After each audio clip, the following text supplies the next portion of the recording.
Mr. Jones had a few days' holiday, so he said, "I'm going to go to the mountains by train."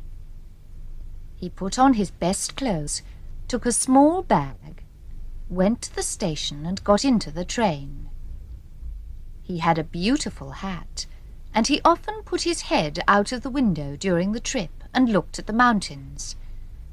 But the wind pulled his hat off.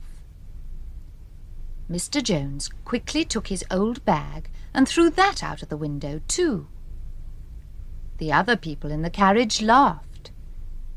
"Is your bag going to bring your beautiful hat back?" they asked.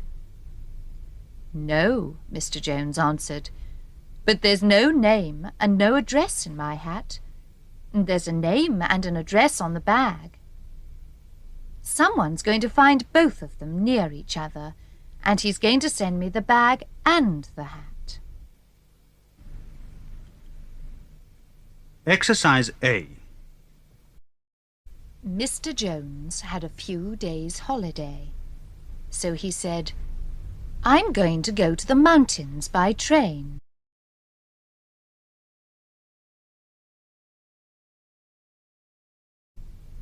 He put on his best clothes, took a small bag, went to the station and got into the train.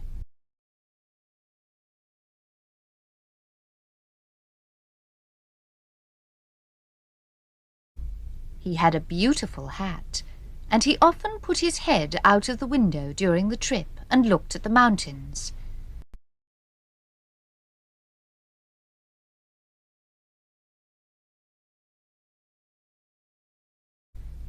But the wind pulled his hat off. Mr. Jones quickly took his old bag and threw that out of the window too.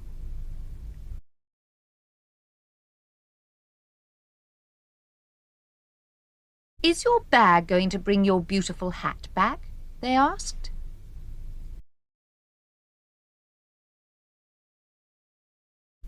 "No," Mr. Jones answered, "but there's no name and no address in my hat.